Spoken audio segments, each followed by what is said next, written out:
ಟೋಲ್ಗೇಟಿಗೆ ನಮ್ಮ ಮುತ್ತಿಗೆ ಇದು ಮೊದಲಲ್ಲ. ಪಕ್ಷದ ಆರಂಭ ಕಾಲದಲ್ಲೇ ನಾವು ಈ ಟೋಲ್ಗೇಟಿನ ವಿರುದ್ಧವಾಗಿ ಪ್ರತಿಭಟನೆಯನ್ನು ನಡೆಸಿದ್ದೆವು. ಆದರೆ ಇಷ್ಟರವರೆಗೆ 12 ವರ್ಷಗಳಿಂದ ಈ ಒಂದು ಟೋಲ್ ಸುಲಿಗೆಯನ್ನು ನಡೆಸ್ತಾರೆ ವಿನಃ ಇಲ್ಲಿ ಯಾವುದೇ ರೀತಿಯಾದಂತಹ ಜನಸಾಮಾನ್ಯರಿಗೆ ಅನುಕೂಲವಾಗುವಂಥ ಒಂದೇ ಒಂದು ಕಾರ್ಯವನ್ನು ಇಲ್ಲಿ ಮಾಡುತ್ತಿರುವುದು ನಮಗೆ ಕಾಣಲಿಕ್ಕೆ ಸಾಧ್ಯ ಆಗ್ತಾ ಇಲ್ಲ. ಇಲ್ಲಿಯ ಜನಸಾಮಾನ್ಯರಿಗೆ ಒಂದು ತಪ್ಪು ತಿಳುವಳಿಕೆ ಇದೆ. ಟೋಲು ಸಂಗ್ರಹ ಎಂಬುದು ಚತುಷ್ಪಥ ರಸ್ತೆಗೆ ಅಥವಾ ಆರು ರಸ್ತೆ ಮಾಡಿದಕ್ಕೋಸ್ಕರ ಆಗಿರ್ತದೆ ಅಂತ ಹೇಳುವಂಥ ಒಂದು ನಂಬಿಕೆ ಇದೆ. ಅಲ್ಲ, ಖಂಡಿತವಾಗಿಯೂ ಅಲ್ಲ. ಟೋಲ್ ಸಂಗ್ರಹ ಎಂಬುದು ಮುಂದಿನ ಆ ರಸ್ತೆ ನಿರ್ಮಾಣದ ನಂತರದ ಕಾಲದಲ್ಲಿ ಅದನ್ನು ಮ್ಯಾನೇಜ್ ಮಾಡಲಿಕ್ಕೆ, ಮೇಂಟೈನ್ ಮಾಡಲಿಕ್ಕೋಸ್ಕರ ಆಗಿರ್ತದೆ ಟೋಲ್ ಸಂಗ್ರಹ ಎಂಬುದು. ಇದು ನಾವು ಜನಸಾಮಾನ್ಯರು ಅರಿತುಕೊಳ್ಳಬೇಕಾಗಿದೆ. ಇದೊಂದು ತಪ್ಪು ಗ್ರಹಿಕೆ ಇದೆ.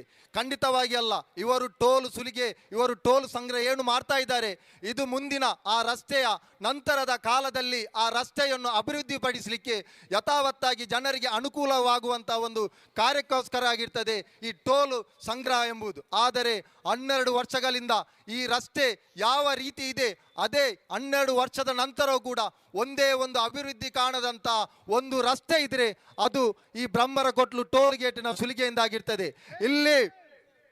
ಇಲ್ಲಿ ಎಲ್ಲ ರಾಜಕೀಯದ ನಾಯಕರು, ರಾಷ್ಟ್ರೀಯ ಮಟ್ಟದ ಬಿಜೆಪಿಯ ನಾಯಕರು, ಕಾಂಗ್ರೆಸ್ಸಿನ ನಾಯಕರು, MLAಗಳು, MP ಗಳು ನಿತ್ಯ ಹೋರಾಡುವಂಥ ಒಂದು ರಸ್ತೆ ಕೂಡ ಆಗಿರ್ತದೆ.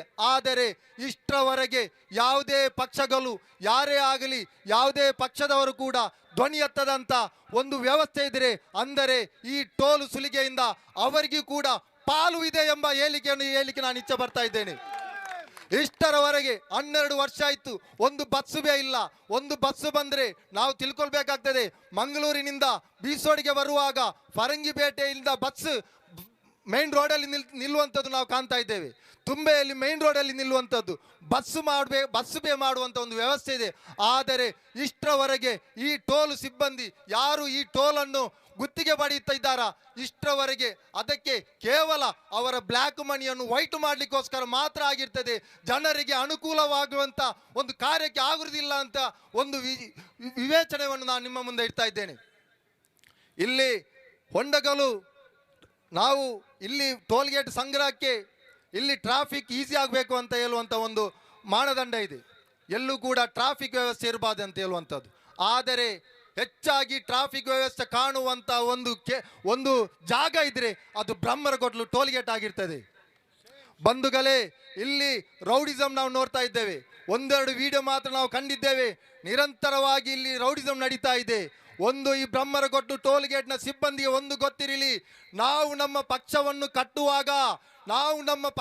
ಕಟ್ಟುವಾಗ ಇಂಥ ಎಲ್ಲ ಗೂಂಡಗಿರಿಯನ್ನು ನಿಲ್ಲಿಸಿಕೊಂಡು ಅವರನ್ನು ಎದುರಿಸಿಕೊಂಡು ಇನ್ನೂ ಎದುರಿಸಲಿಕ್ಕೆ ಇದೆ ಎಂಬ ಪೂರ್ಣ ಭಾವನೆಯೊಂದಿಗೆ ಆಗಿರ್ತದೆ ಈ ಪಕ್ಷವನ್ನು ಕಟ್ಟಿದ್ದು. ನಿಮಗೆ ತಿಳಿದಿರಲಿ, ಮುಂದಿನ ದಿನದಲ್ಲಿ ನೀವೇನಾದರೂ ಗೂಂಡಾಗಿರಿಯನ್ನು ನಡೆಸಿದರೆ ಮುಂದಿನ ದಿನಗಳಲ್ಲಿ ನಾವು ಟೋಲ್ಗೇಟ್ಗೆ ನುಗ್ಗಿ ನಿಮ್ಮನ್ನು ಓಡಿಸುವಂತ ಒಂದು ಕಾಲ ಬರಲಿಕ್ಕಿದೆ ಎಂಬ ಹೇಳಿಕೆಯನ್ನು ನಾನು ಇಲ್ಲಿ ಹೇಳಲಿಕ್ಕೆ ಇಷ್ಟಪಡ್ತಾ ಇದ್ದೇನೆ ಬಂಧುಗಳೇ.